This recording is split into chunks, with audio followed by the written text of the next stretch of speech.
quand Pierre Mazet nous raconte l'histoire des États-Unis. Effroyable, véritable, radicale, passionnante. Strange Fruit, les fruits amers du lynchage. Les années 30 touchent à leur fin. New York est une ville vibrante, créative, illuminée. Le Café Society, qui vient d'ouvrir ses portes sur Sheridan Square, à Greenwich Village, fait vœu d'être le premier nightclub d'Amérique où noir et blanc peuvent se mélanger sans y penser. Les amoureux de jazz et les penseurs d'une gauche en verve y font bon ménage. Et Billie Holiday règne avec autorité sur ce beau monde hédoniste et raffiné. Sa voix est l'expression la plus pure d'une blessure grande ouverte. Strange Fruit, littéralement fruit étrange, est une chanson interprétée par Billie Holiday pour la première fois en 1939. Elle n'est pas la première à l'interpréter.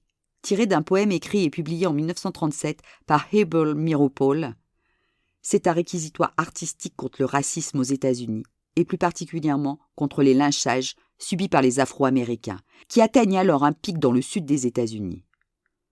Meeropol l'a mis en musique avec l'aide de son épouse Anne Meeropol. Et la chanteuse Laura Duncan l'interprète comme une chanson de protestation sur les scènes de New York. C'est la plus affreuse des chansons, a dit plus tard Nina Simone. Affreuse parce que violente et dévoilant crûment ce que les Blancs ont fait aux miens. Une des légendes accompagnant Strange Fruit veut que Billie Holiday n'ait pas été bouleversée quand Strange Fruit lui a été proposé par son employeur. Indifférente ou mal à l'aise, selon les sources, elle n'a toutefois pas tardé à se l'approprier et à en faire l'apogée de son tour de chant, marquant ainsi un des premiers succès du protest song. Mais qu'est-ce que le lynchage ? Le lynchage, écrit Dora Happel, est une pratique qui conduit des gens ordinaires à commettre des atrocités extraordinaires au nom du maintien des valeurs de la civilisation. Le sujet du lynchage s'invite de nouveau à la table des historiens américains. Le souvenir n'en avait pas disparu, mais gardait une coloration très western, entre voleurs de chevaux et attaques de diligence. Ce folklore masquait la réalité. C'est à la fin du XVIIIe siècle qu'à l'instigation du juge Lynch, les bons citoyens de Virginie se mirent à infliger des châtiments corporels à ceux qui enfreignaient la loi, l'ordre, les bonnes mœurs. Cette sanction extralégale imposée par la communauté dans des territoires inorganisés ou dans lesquels il fallait aller chercher l'autorité à plusieurs jours de cheval, cessa bientôt d'être une pratique de la frontière pour devenir une alternative au système judiciaire. En effet, ce sont souvent des criminels qu'on a déjà arrêtés que la communauté se donne la satisfaction de punir promptement et de façon proportionnée au crime. Le lynchage n'était pas forcément mortel. On garde l'image du goudron et des plumes.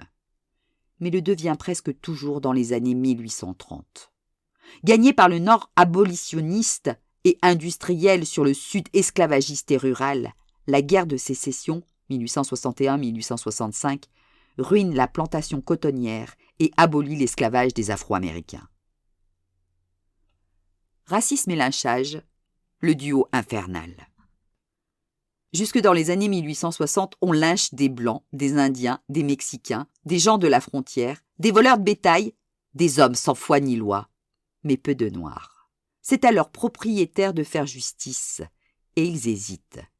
S'il faut bien se débarrasser de quelques irrécupérables coupables de meurtre ou de viol, l'esclave est un capital précieux. La guerre de sécession généralise la violence expéditive dans le Sud, où la guerre civile se poursuit à coups d'enlèvements, d'expéditions punitives du Ku Klux Klan contre les républicains et leurs alliés noirs jusqu'en 1871. Quand cette violence généralisée faiblit, le lynchage subsiste dans le Sud où il devient un des instruments du conflit racial.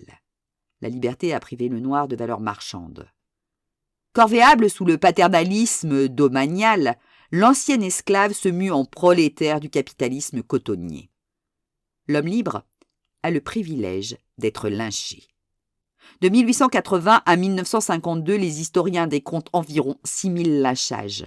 Chiffre officiel, 4472 victimes entre 1882 et 1968.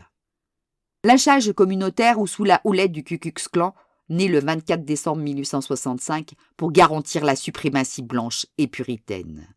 Si 8 fois sur 10 le lynché est un noir, dans certains comtés du Sud, la presse relate un acte de lynchage tous les 4 jours, avec la complicité active et passive des juges, shérifs, gardiens de prison ou jurés. Appuyé ou non par la garde nationale, un shérif équitable combat parfois le lynchage, au risque des représailles. Le lynchage de Jesse Washington. En 1916, Waco, au Texas, est une ville prospère de 30 000 habitants. Dans les années 1910, l'économie de Waco est développée et la ville acquit une réputation pieuse. Une classe moyenne noire a émergé dans la région ainsi que 2 universités traditionnellement noires. Au milieu des années 1920, les Noirs représentent environ 20% de la population de Waco. Dans son étude de 2006 sur le lynchage, la journaliste Patricia Bernstein décrit la ville comme couverte d'un fin vernis de paix et de respectabilité. Jesse Washington allait avoir 17 ans. Peut-être était-il un peu retardé mental. Il travaillait comme le reste de sa famille dans les champs de coton des Fryers, près de Waco. Le 8 mai 1916, la fermière est assassinée chez elle, sans doute violée. Jesse Washington, arrêté, avoue le crime. Son procès est prévu pour le lundi 15 mai. Pendant le week-end, des milliers de personnes affluent à Waco. Un lynchage s'organise. Le matin du 15 mai, le tribunal de Waco se remplit rapidement et la foule empêche presque les juges d'entrer. Plus de 2000 personnes sont présentes à l'intérieur et à l'extérieur de la salle. Les participants sont presque tous blancs.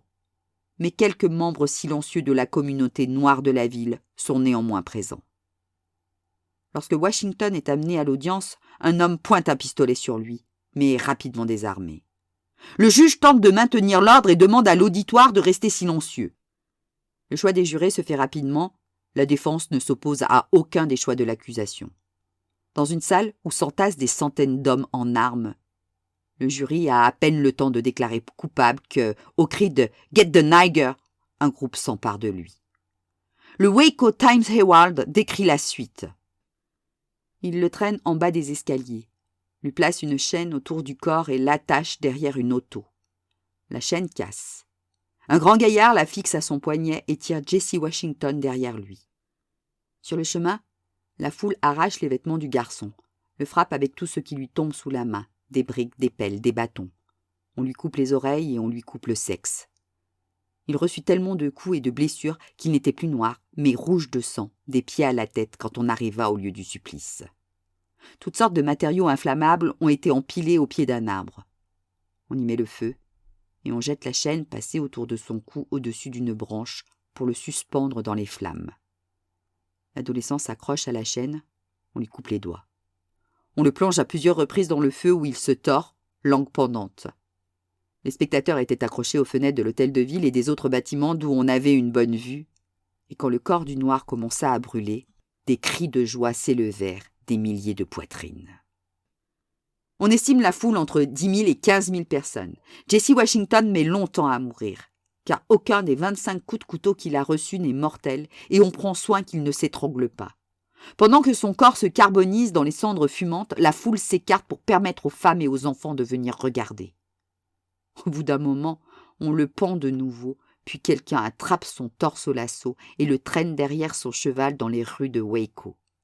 Les membres se détachent ainsi que la tête que l'on place sur le seuil d'une femme de mauvaise vie.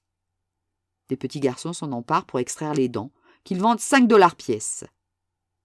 Chaque maillon de la chaîne est vendu 25 cents.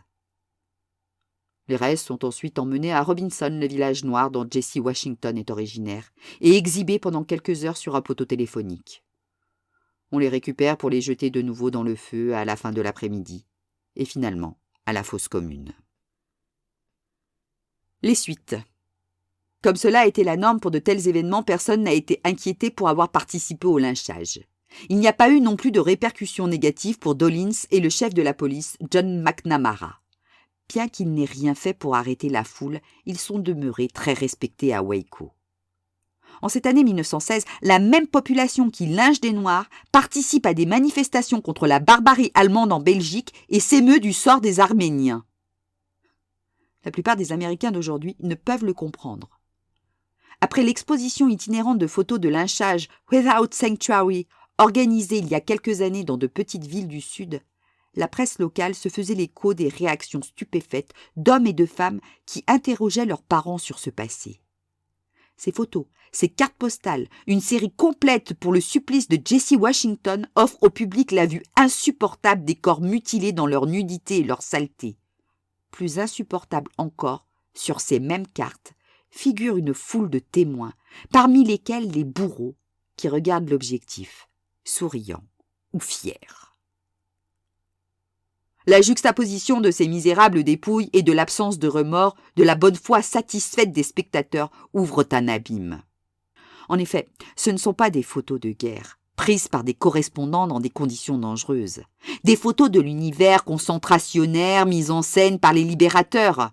Des photos faites par des témoins indignés, soucieux de témoigner pour les victimes. Mais des photos prises par les bourreaux pour les bourreaux. Des souvenirs à partager.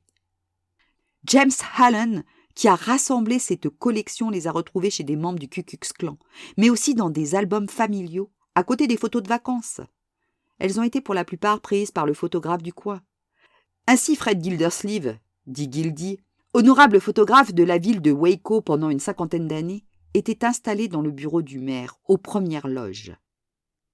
Mais il est vrai qu'il y avait une telle foule qu'il a eu du mal pour les gros plans. Ces clichés sont expédiés à la famille et aux amis avec le commentaire approprié. Au dos d'une carte représentant le corps calciné de Jesse Washington, on lit ce message. « C'est le barbecue d'hier soir. Je suis à gauche, où j'ai fait une croix. Votre fils, Joe. » Cette barbarie acceptée, revendiquée, dans une société évoluée, est d'une radicale étrangeté. Dans les années 1950, entre industrialisation du Sud et combat des autorités fédérales ou des associations civiques, le lynchage décline sans disparaître. Après 200 tentatives infructueuses pendant un siècle, le Sénat américain adopte le mercredi 20 décembre 2018 à l'unanimité une proposition de loi faisant du lynchage un crime fédéral. Pour en savoir plus, je vous invite à lire Le lynchage aux États-Unis de Joël Michel, édité à la Table Ronde en 2008, et à écouter Strength Fruit par Billie Holiday, issu du poème de Abel Meeropol.